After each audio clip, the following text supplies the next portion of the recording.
Hello again, everybody. Welcome to this Friday lecture. Okay, so a few things to go over now that you do not have a pre-recorded version of me. Okay, obviously we're going to talk about the megalomania assignment. I'll be give away some strong hints there. So please watch all of this.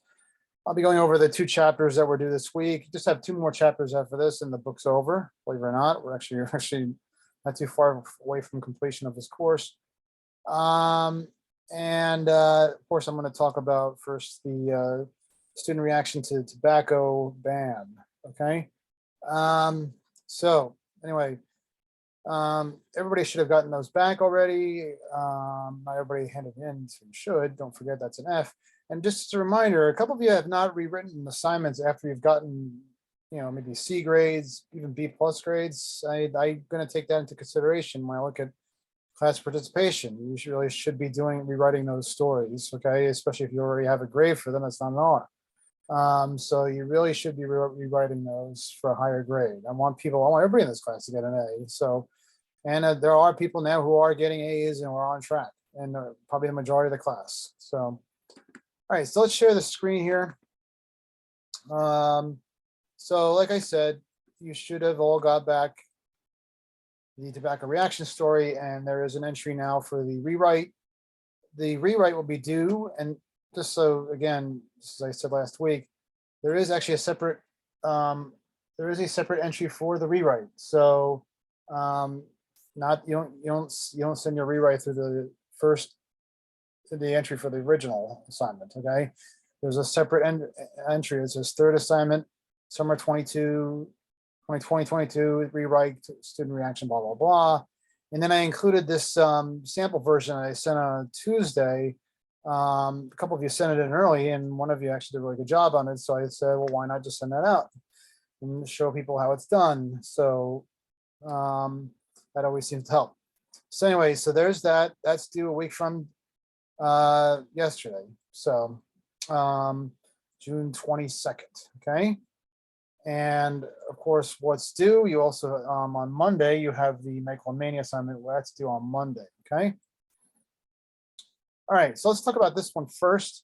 All right. So what I was looking for here again, it seems like most of you are coming up with like mixed opinions basically on this whole thing. I'm not surprised by that.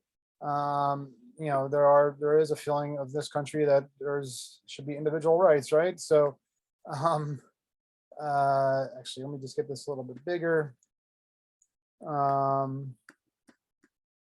Rutgers students say they have mixed opinions about the ban on tobacco products on campus, with some saying it won't work while others saying anything can help. So for that lead, I'm looking for something a little broad, something that basically is, just basically, gives a general overview without getting too deep into the story. Okay. You want to give people the overall tease first. You want to get them kind of interested in the story overall, without like kind of giving away the story at the same time. So basically tell them, this is supposed to be a follow-up to the story about the ban itself. Okay, so the newness of the story is basically how the students react to it. Okay, so it's a good job by Jacob here. Okay, now like I said in my note, he had paragraphs that are a bit too long, so I divided them up. I'm looking for paragraphs really, no more than a sentence or two. Okay, much easier to read that way, much easier to take a break and pause. Some students do argue that they are excited about the implementation of banning tobacco products because they do not like holding their breath when they pass through people who smoke. Very direct sentence. Some students argue, okay? It's active voice. There's nothing that's uneasy about reading that. It's just straight and directly to you, okay? And it's a transition. So you have some students feel this way. It's basically a breakdown of the overall, which is that there's mixed opinions. Well, this is one of the mixed opinions, is that people don't like being around other people who smoke, so they're happy about it. Kyle Gennady, is I guess, yeah, a student says he hates dealing with smokers when he waits for the bus every morning because he stands in a cloud of smoke, making breathing difficult. He says it has become difficult. Now this breaks it down even more. So basically you have the classic style that I've preached to you before, and that is you have your lead, you have a transition that kind of basically brings it from point to point, as I demonstrated in that video last week. Oops, sorry about this. Okay, and then an anecdote that tells a little story within a story. This is where the road reporting comes, where basically you get on the ground, you get the real impact of how people feel about this, okay? And this is one of the mixed opinions, basically this person who feels that it impacts their health. Other people feel it's like a deterrent from other students. You know, she finds that when people smoke at these events, students are discouraged from participating because they don't want like the smell. So basically it's also a deterrent from doing it. That's another reason why you feel it. So it's kind of going like once, it's almost like each thing here is like a block. You have your transition, your anecdote, and then your quote. It doesn't have to always fulfill that. It could be like this, you know, maybe one anecdote of that for another. You know, it doesn't always follow that exact format. A straight news story, like if this were a straight announcement, it would just be all transitions. Okay, it would just basically announcing each step of the story. Okay, that's new. But this one actually allows you to expand a little bit and get there on the ground and get people's feelings like a feature story would, okay? Which we'll be talking about next week, okay?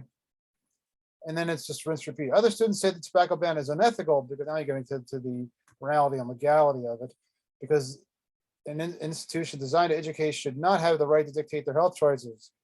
Kenji Demers, that's one of our class members, believes he actually, as you know, we have the discussion point, and I'm glad now that we have a, and now we've had a number of people who have actually contributed to that. So please continue.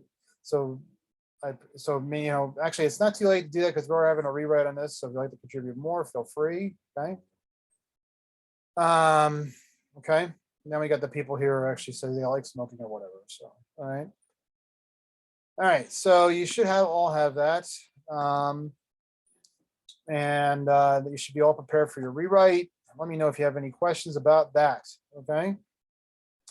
All right, I'm working actually out of the teacher mode right now. So let's just go to the megalomanius assignment. So I'm sure I got everything due here. Yeah. Okay. So I wanted to kind of go further into this, obviously. And actually, what I also should do is I should make sure that I actually have a copy of the release with me. Okay. All right. So again, we're now moving into the reporting phase of that was required before. I'm sorry about this. Bill, get out of here. Bill again is acting as your spokesperson in this. You know, again, he's a former Reuters reporter, but he's playing a role. This is a totally made up assignment, as I described before. So again, you know, you're not gonna like go on Google and find anything that closely resembles what this is, unless there's some, I mean, I've done this assignment before, I gotta be honest with you, unless there's some student who's being a crackpot and wants to put, you know, get some cheating points and puts it up. But anyway, Bill's playing a role here. He's playing the role of company spokesman. By now, Friday, by long by now, you actually should have, I strongly suggest that you contact me after you look at this release, okay? And you determine what you think the lead should be. And by the way, you should notice that the date line is June 20th. So that means you should almost act like like Monday is the day when all this happened. That's the due date, coincidentally. So you can say basically this happened on Monday, okay? And that the report on this concluded on Monday. Here's the release. What I suggest you do is you go through the release and you basically just try to determine what you think is the most important thing or most interesting thing, not just to like a small group of people who might be interested in business, but to people who go beyond that. Because the goal of every writer, even if it's a trade publication like the one I work for, it should be going beyond what even your limited audience is. You want everybody to read it. You want as many people as possible to read it, you know. And to be honest with you, and here's another thing too, I had a question about like one student, good student, basically kind of struggled a little bit with trying to find the lead, and basically thought maybe maybe some of these announcements in here might actually be the lead and everything. Only thing I can say about that is that it is true, okay? And I know it's a little bit harsh to say this, but if it bleeds, it leads, okay? Why is bad news usually more like newsier than good news? To be honest with you, because I mean, there's a lot of good news to report out there, but bad news always seems to have the bigger impact, okay? when it's good news, that usually means that things are sailing along smoothly and that people's routines aren't changing, that sort of thing. I mean, for instance, if you're looking to get to work in the morning, or get to Rutgers in the morning, your commuter, and the traffic is good, you're just going to expect that, hopefully, right? If there's a big bad crash, that's a big change in routine. It's bad news. They're going to let you know. Obviously, there's a much more urgent need for you to know. Okay. So in this, that's a big hint here, is that when you're looking for like what the lead should be, you should look for the lead that has like the impact, okay, that goes beyond the borders of the company, okay, or even the limited amount of people who might be interested in this company, okay. What happened that maybe goes beyond the pale a bit, okay? What happened here that might spark the interest of people that goes beyond? And as I described before, this is actually based on something that actually did happen, okay?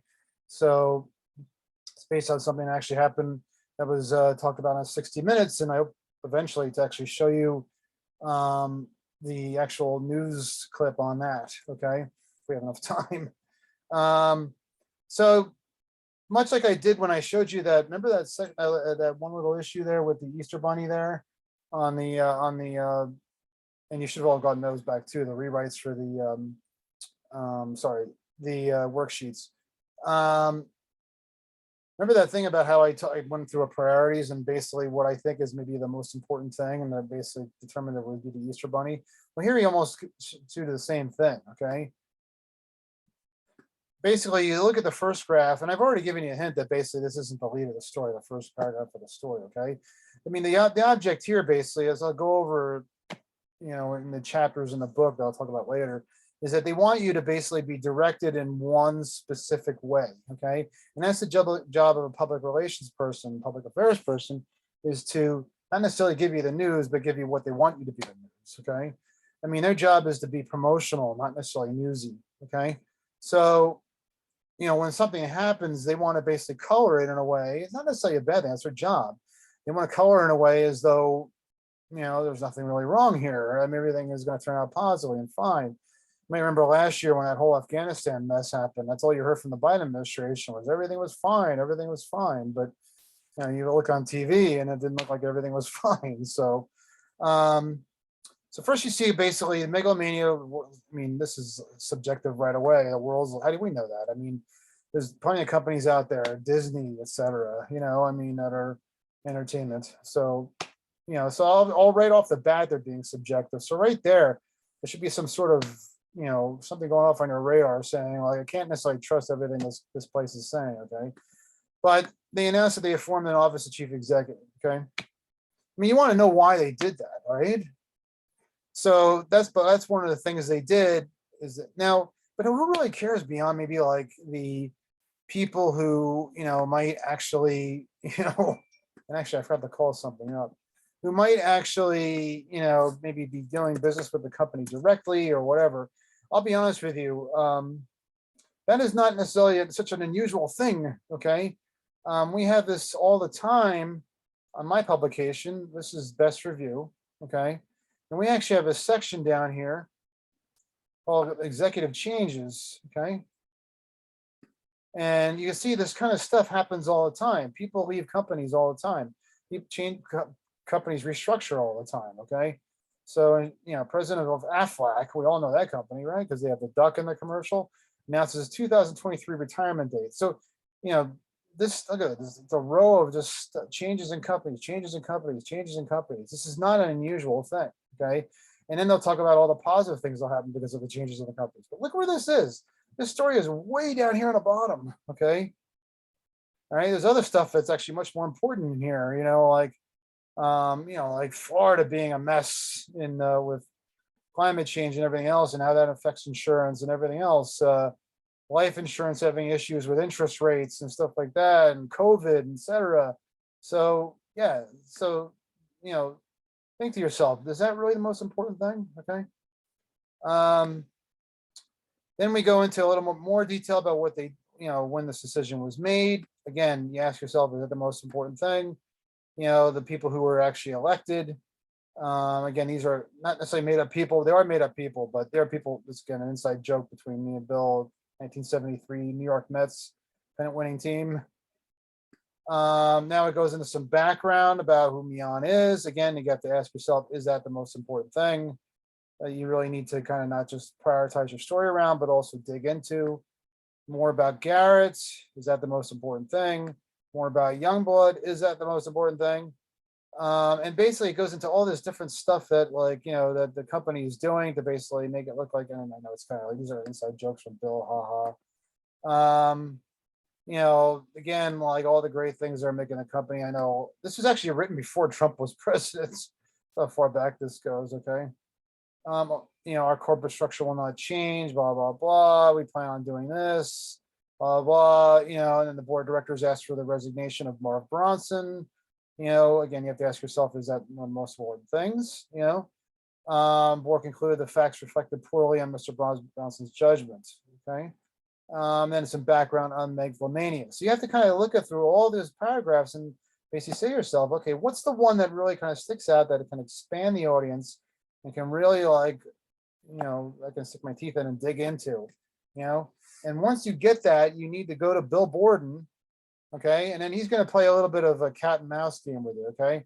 I mean, a little bit of that, okay. I mean, I see you have to contact them at least twice. I mean, you could actually just contact them just once, to be honest with you, because what he's going to do is he's going to send you a couple of pieces of he's going to send you some documents that that's going to help boost the story to something even bigger, okay. One in particular, okay, that it's just not going to make your ordinary corporate change story, okay. So that's what you need to do when you go to Bill, okay, and get that information from him, okay. And then if you want to bounce that information off of me, please feel free to do so, okay, like how you should approach it. And of course, once you actually hand this in, you will get a rewrite on this too. So and then you'll have another chance to get all Bill. But please don't wait till just don't. I've had people just basically say, "Oh, I'll just wait till after," I'll just send in a rewritten press release without even contacting Bill, and then I'll just wait for the rewrite. Well, don't do that, because you're going to be a step ahead, two steps behind everybody else. Okay, because usually by the first draft, you should know what this story should actually focus on. Okay, you should have the information. You might not have it all together. You might not have it all written well. You might not. There's a struggle. A lot of times people struggle with like the attribution part of it, because it's documents as opposed to people. And this is actually something that becomes much more prevalent now with the internet, is that a lot of stuff is not just quoted from people's mouths, but they come from documents. All sorts of court documents and things like that are now available online. So how do you attribute that? Well, when you get you just say, according to documents provided by Megalomania.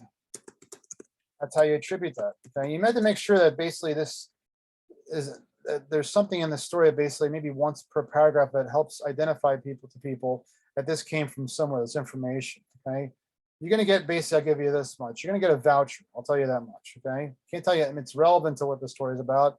I've had people basically say, according to a voucher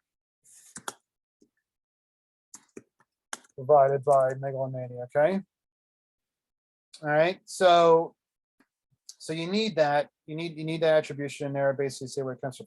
So I need you to be at least at that point, so then we can kind of shape the story and kind of clean up the story so that it's focused and it has the information it needs to have, that sort of thing. If you wait until the rewrite to do that, you're going to be behind. You're not going to get an A. I almost guarantee that. I mean, almost always likely you're not going to get an A. Okay. So, I mean, I don't even know if you're going to get a B plus. Okay. So if you're fine with that, that's one thing, but all right. Okay. So basically, like I say here, the first paragraph is in the lead. I've gone over this before. This is Bill's email address again. You really should contact them twice. And once you get that information idea, like what the lead should be, okay, you should go to him and basically just ask him the who, what, where, why, when. Like what happened? How did this happen? What caused this to happen? Okay. And then he's going to provide you information. But again, you really need, if you haven't done it yet, you really need to watch this previous lecture video. And again, it's due on Monday, June 20th. This is Monday right now. Okay. All right. So that's what you really need to do. Okay. So please do that. So yeah, so that's what's due, is you have this on Monday. Okay. And then you have the rewrite for the reaction to the tobacco ban on campus on Wednesday. I actually was actually quite pleased with what I saw overall. All right, all right, all right. So again, if you have any questions, let me know. And I hope to have the megalomania stuff. I've been way ahead on the grading on this stuff. To be honest with you, I haven't had a lot to do at work, so I've been like literally, and because this class goes so quickly, I've been literally like picking stuff. You know, as soon as you send it in, I've been like basically editing the story and sending it right back to you, even before the due date. Some of you actually like, um, some of you even like. Some of you even like sent to me like a day or two ahead of time, and I just went ahead and edited it because why not, right?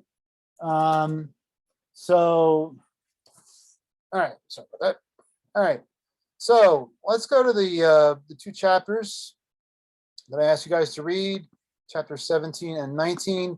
Now, how is the first one relevant? Well, it's public affairs reporting. So basically, public affairs reporting essentially is the kind of reporting you have to do where you have to dig, okay? And a lot of that involves particular police reporting, that sort of thing. But the problem is that usually what's in between you and the information is a person.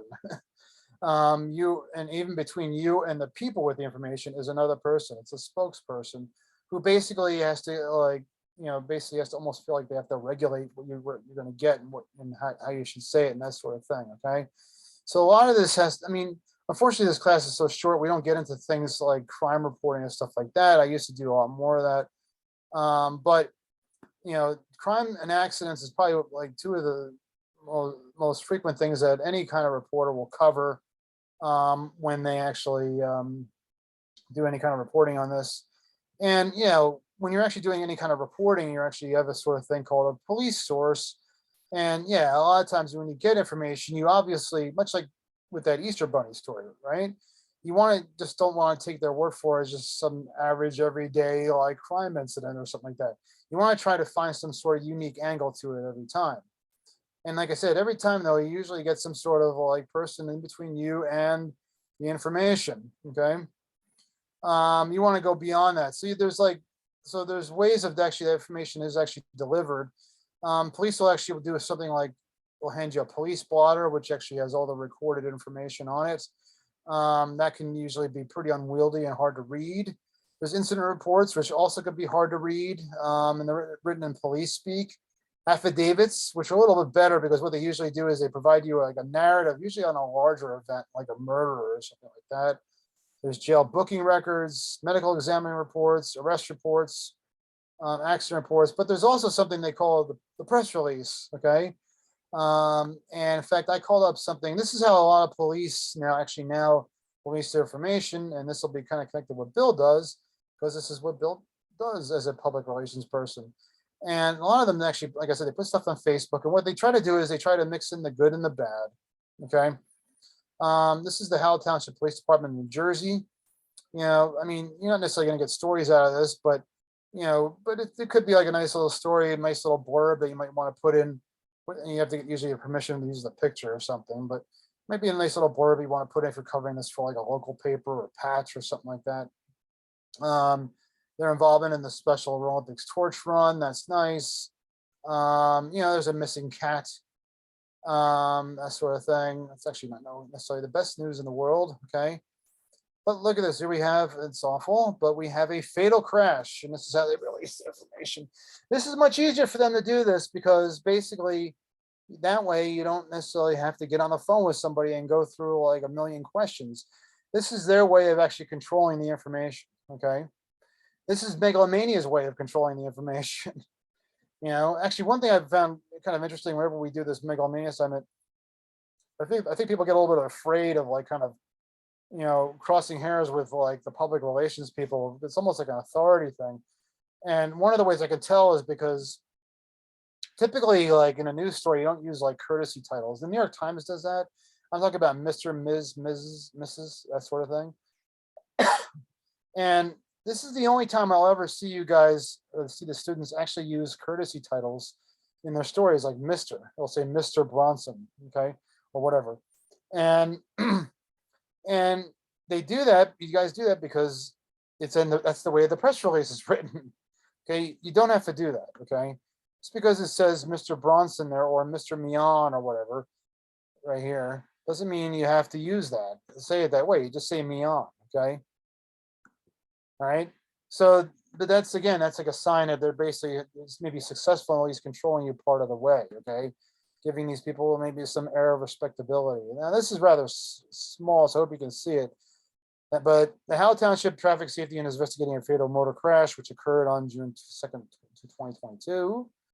Just while back a little bit.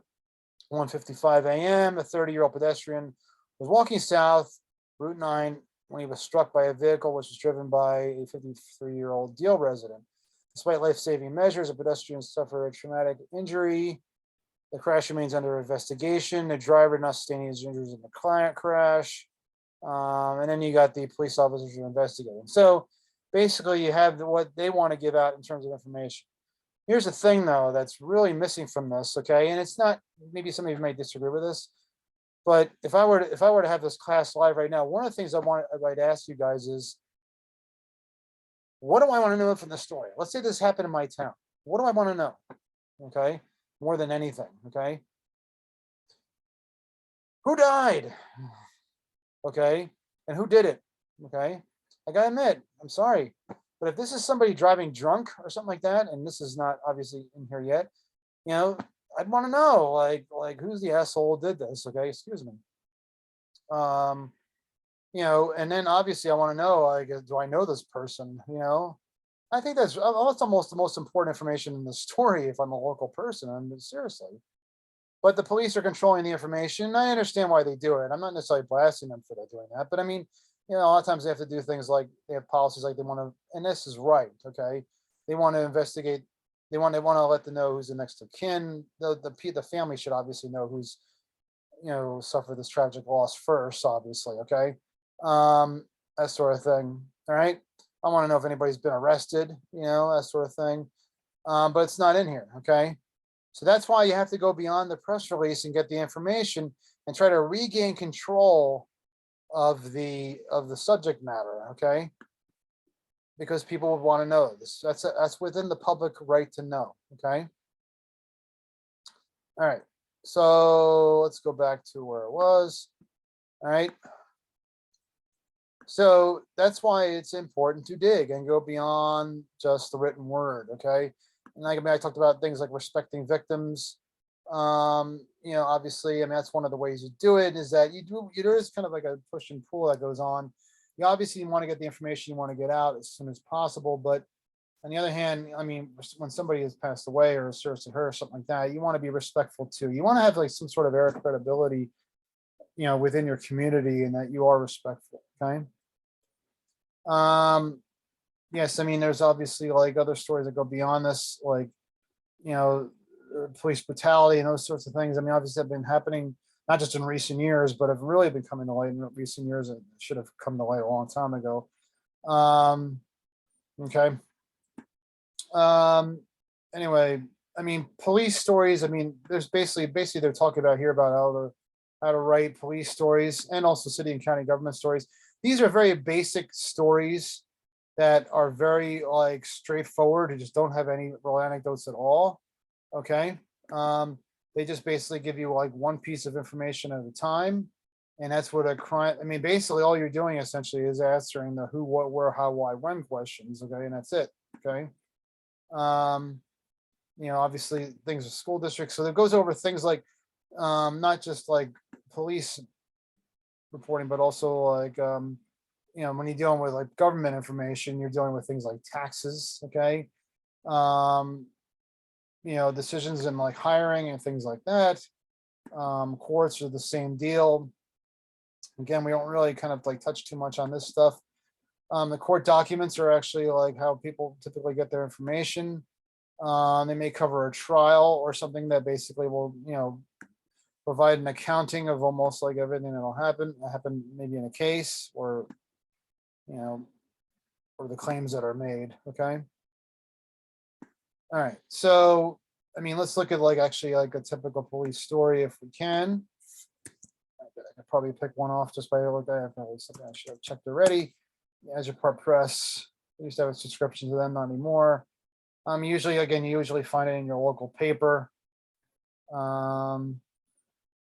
And this was my local paper growing up because I grew up in Point Pleasant, New Jersey.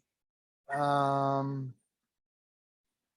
right, so let's see here. Yeah, this is a tragic story. Crews search for swimmer swept away. Island Beach, said Island Beach State Park. And first we have to have our advertisements. Okay. So I haven't actually checked into this, so let's make sure they don't have the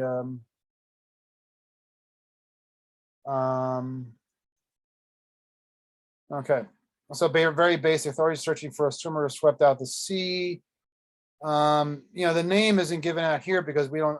Probably next to kin is probably like hasn't been notified, perhaps. I'm guessing here, but you can see it's also very again straightforward. Swept out the sea. 59-year-old female was at the beach with her husband. These are all transitions right here, going from point to point to point. When she went to water, hi Lily. It's my dog just popped in.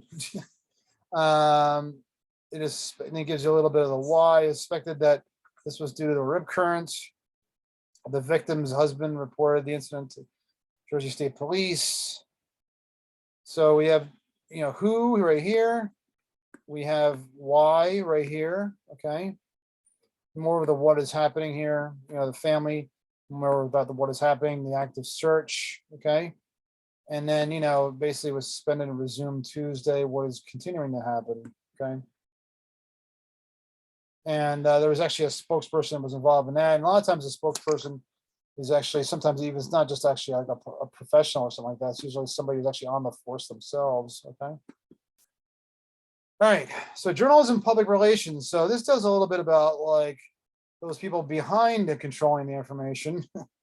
Now I'm one of the people. I mean, it's interesting because it is actually one of the fields that people have talked about, and Bill talked about it in his on the tape earlier this week. But basically, you have different types. You have corporate, you have nonprofit, and government PR.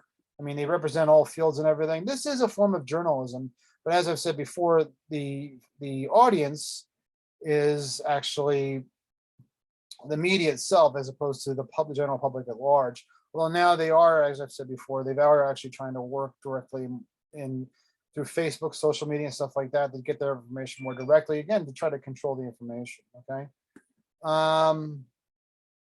They're the ones that actually will do things like put out advanced stories. They do this thing called an embargo. Well, they'll put out an advanced story, but they'll say like, this can't be published until blah, blah, blah. My particular company actually rejects that, doesn't like that, because as a matter of policy, because it's almost like, again, you don't want to see too much control of these people. Okay. You want to basically, you want to, basically make sure that you have a say on it. Okay, so basically the parts of a press release, it goes over the different parts of a press release. They have their own headline. Okay, they'll have a lead that it's actually very wordy. A lot of times they don't. They have very good writers who write for them, that sort of thing. Okay, but their job again is to basically try to get the information out there as possible. They'll have a contact person there, so basically hopefully you can like get the information that you need. I mean, you got it, but when you actually rewrite that press release, you want to make sure you still have all the W's, the who, what, where, why, when, hows. Okay. You want to make sure that it's localized. Okay. Obviously, and making a digital reporting, do things like, visuals and things like that. All right. So you want to make sure the information isn't buried at the bottom of the press release. Okay. Sometimes, I mean, as we saw on some of that stuff on the police Facebook page, I mean, when we saw it in actually the Megalomania press release, I mean, is that like sometimes you like all these different like things they're doing and stuff like that. I know it was actually kind of wacky and Bill's sense of humor, but they will do that. They will promote things that just basically really like, are really not events. Okay, but they'll make it seem as though they're events, obviously. Okay. Rewriting for newsworthiness. Spreaders of news releases sometimes are more interested in pleasing their bosses than in satisfying the media and informing the public. They inappropriately begin their releases with the CEO's name, or they might begin with the organization. See, there's always like a different kind of agenda, when the press release is actually written. Okay, And you have to kind of keep that in mind when you rewrite it on yourself, on your own, okay? You know, they're obviously their stories could be one-sided, so you want to like basically get beyond the one-sidedness, okay? You want to get to the point where basically, obviously you're not gonna do these exercises. You want to, you know, one of the things, there's actually a chapter in here about press conferences. Another thing that actually public relations people do is they'll actually will have press conferences, and that is the classic. Let's control the story here. Just 1 second. I think I am jammed. Not anymore. Am I jammed? Okay. All right, I think I'm okay now. So anyway, so the press conference is the ultimate ruse. Okay, it you know, they're obviously necessary. Okay, in so many ways, because you know that you just can't necessarily get all the information out to each individual person, reporter, all at once. I remember hearing people complain about Biden not giving enough press conferences, that sort of thing. But the thing is that, you know, they're also like basically ways for the information giver to control the information too. And as you've seen, a lot of times like the president will just like kind of walk away and not take any questions. Well, that's a way of controlling the information. What your job is to go back, much like with a press release, and try to get that control back. And maybe you go up to the spokesperson at the press conference and say, like, I got this question, this question, this question, this question. And if they don't answer the question, then you basically can indicate that in your story they didn't answer the question. Okay, and that way you get control back. And that's basically to say they decline comment or whatever. Okay, you want to try to get as close to the truth as possible. So you try to get as much information as possible. Okay. All right, so that's about it. That's all I have for this week, really. And I want to thank you very much. Didn't have much more to say than that. Okay, so we got again Monday, Megalomania due, and then Wednesday is the tobacco student reaction rewrite. All right, thanks very much, and I will be talking to you.